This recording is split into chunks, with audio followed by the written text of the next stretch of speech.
see that I am by a creek, and that's going to be the easiest place to find them.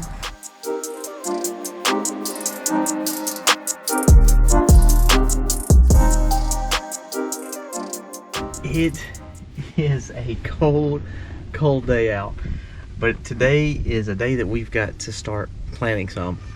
We're going to be doing some seed starts on some more broccoli, some more onions, some more potatoes, kind of going from fall right into early spring planting. Freezing today, so I kind of dread doing it, but we got to get it done.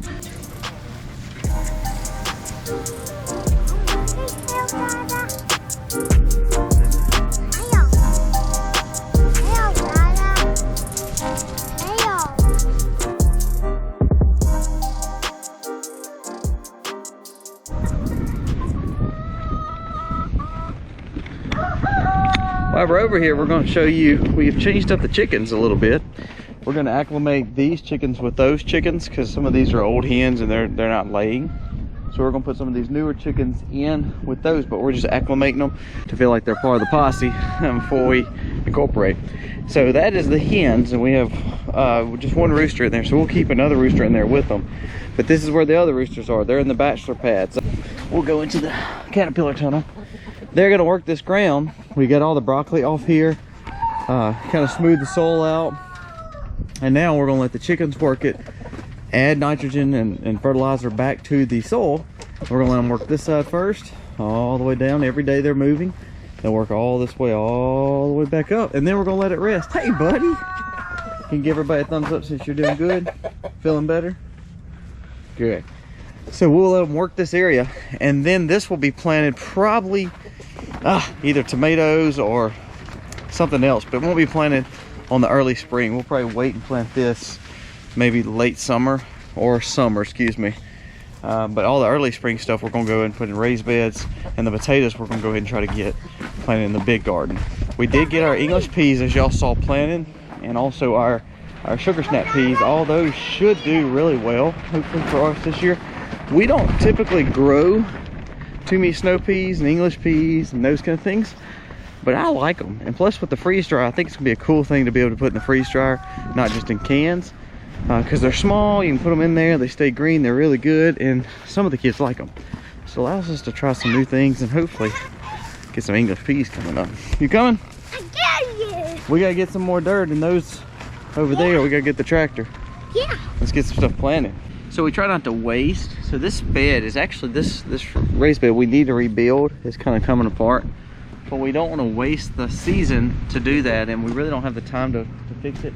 But what we're going to do is plant things that are not going to be really hard on the bed, such as lettuces and things like that in this bed, so there's not a much of a disturbance that's going to be happening to the soil.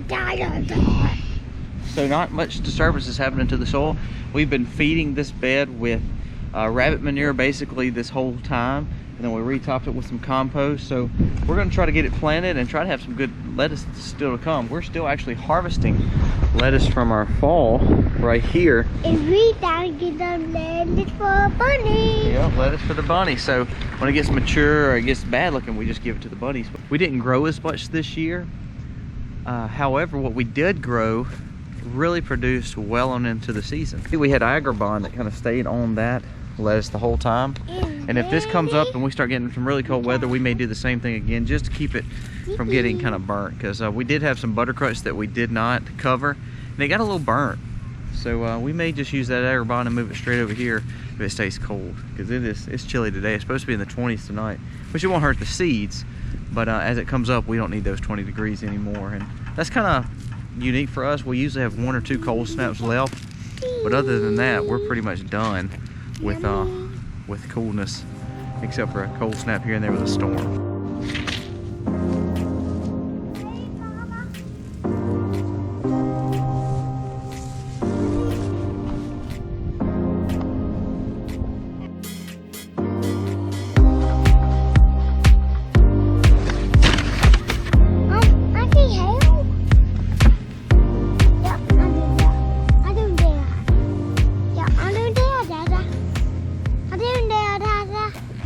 Okay, we lied.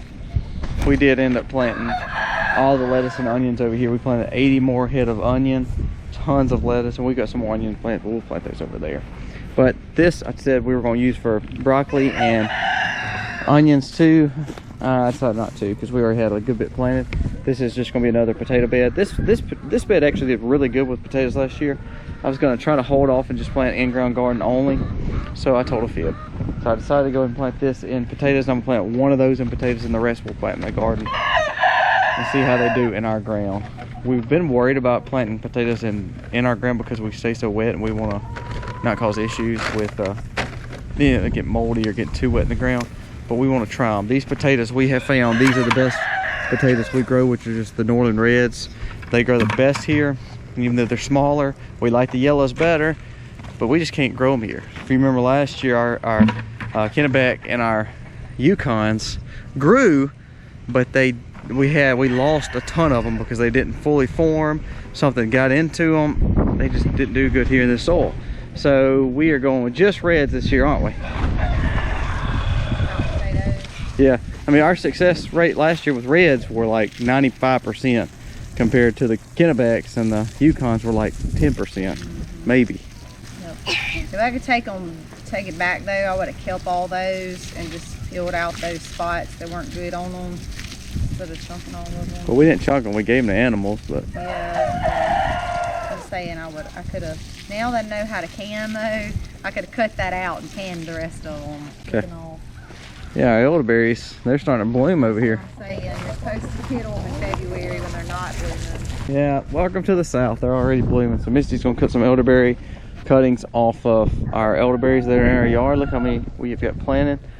They're really doing good. This one last year did probably the best. That one did the second best. And this one, you know, it helped grow and it still added greenery, but it didn't just put off a lot of berries, but it may have helped these to put off berries. I don't know. But this one right here, looks great.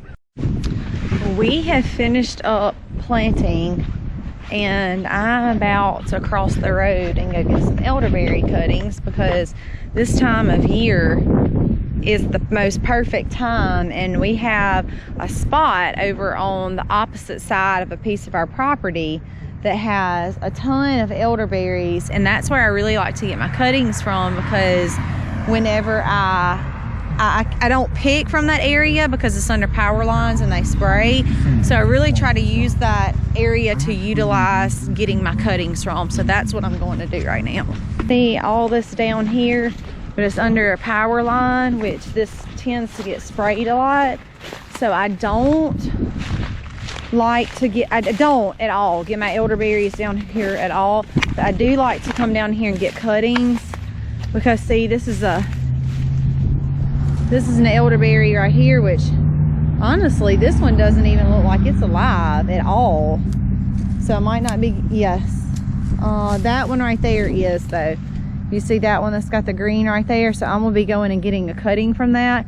I don't see any green on this at all. So this one actually might be dead, but I can tell that it's an elderberry, or once was, by the little notches that are on the wood. Those are characteristics of elderberry, but I easily spot one right there. I've easily spotted a few down there.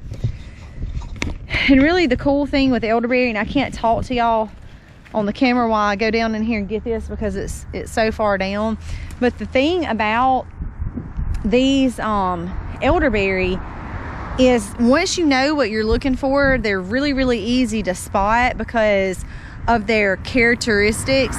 And once you know kind of what you're looking for, you can pretty much go out in the woods and spot them really from anywhere. Like, see, these will be good cuttings to get from right here. I mean, I can just go ahead and look at this from a distance and tell you that's the elderberry tree right here. That is perfect right there. But I don't get the berries that these put off because, like I mentioned to y'all, this area is sprayed so much. Where we're at, the people come through and spray this area so much, so I don't ever pick the berries. But I can get these cuttings and take these back to my house and raise these up and make my very own elderberry trees back at my house. And that is just, to me, that's utilizing something that normally we wouldn't be able to utilize. So Here we go with the cuttings. I'm just gonna get a lot of cuttings and take these home, and they will take weeks to root, form roots. Once I have roots, I'm gonna pop those over into some pots with some soil and let them just take off. I have rootings from last year that I have in probably a half-gallon pots. Those will go in the ground this year, and I have plants that I put in the ground like 2 years ago that I harvested off of last year. So you really can't beat that once you know what you're looking for. The cuttings are super easy to get. They're super easy to root, and they're super easy to maintain, especially in our area in zone 8B, because once you get them and you know what you're looking for, you can just take them and grow them. Our area, they really thrive in our area. As you can see, there's water down there. It's just a lot of wetness, and they really thrive in our area down there in that wet swamp. So a lot of times if you're looking for them, especially in Mississippi, that's going to be where you're going to be able to find them at, is in like wetness, murkiness by creeks. You can see that I am by a creek, and that's going to be the easiest place to find them. I just want to show you quickly what I'm doing with this. So this is a thicker piece than I would usually get. I usually get between my pinky and my thumb width. This one's a little bit thicker, but I reached over and pulled the tree down trying to get some of these smaller ones like this, because that's probably a little bit closer to my pinky. I snapped it off, and I was like, I'm not wasting that. So I pulled the whole thing down, but it's a little too tall for my container. And what I mean by is, from the bottom up, I need this part sitting in the water, because this is my part that is going to make roots right here. And this will make a whole new plant, and essentially all of this is going to die. But my roots are going to come from here, okay? Anytime you have like a node like that, that's where your roots are going to start. So I'm having to come down here and trim this off, so that when I drop that down in water, and I'm going to try to cut some of this off. I don't know that any of this is going to make roots, but I'm just going to drop it down in the water just to see what it'll do. But typically what I'm wanting is a place that I find like this right here, and I want that to go down in the water to make new roots. I'm going to do all the rest of my pieces like that. Drop it down in my water, leave it in here, and they will take a while to root. And once they do, I have pots about this size that I'll put them over in until late this fall or next spring. I will leave them in my pots. Then I will transfer them in the ground, and they grow really quickly, especially when they get in the ground, and you'll have elderberries literally before you know it. So looking at this stick, and I'm trying to determine where to cut. You see I have these little places up here that I can see, here and here and here. Well, let me show you so you don't miss a place like this. These little nodes right here, right there and right there, will also produce roots. So I'm not going to leave that. I'm going to come and cut right here, and this piece will be a cutting. Then this one up to this one will be my next cutting. So I'm going to cut. This will be a cutting that can root right here. So I'm going to cut under this. You can leave this right here if you want to and cut right there and let this be the top and that be the bottom. Or you can cut right here and let this just make roots and this be your next one. And I will likely do some of both. So I will let this root. This will be my top. This will be my roots to the next piece, and I can cut this one right here. Or I can come up above it and cut right here, because I know this is going to root right there. So really, there is no right or wrong way to do it. Like I told y'all earlier, these do root very easy. So now I have this piece right here, and these nodes right there are going to make me roots. You can see a definitive line right here. And this would be another little plant leaf like that. So that will make me roots on this piece. This will make me roots on the next piece. This will make me roots on the next piece. Or you can cut it right here and let this be the green to these roots. There's no wrong way. And so forth up the stem. So this one piece is going to give me a lot of cuttings, and I'll work until really it's smaller than my pinky. So like these little bitty pieces right here will give you some roots, but they just don't grow as well as the thicker. And I still have several more to go, but I just wanted to show y'all that. So this is what you're looking for right here that you want. This will make roots. This piece will make roots. So you want to either come right above this or right under it, but make sure you have at least one of these on your cuttings. You want at least one of those on your cutting. And I cannot wait to show you the roots when I get the roots.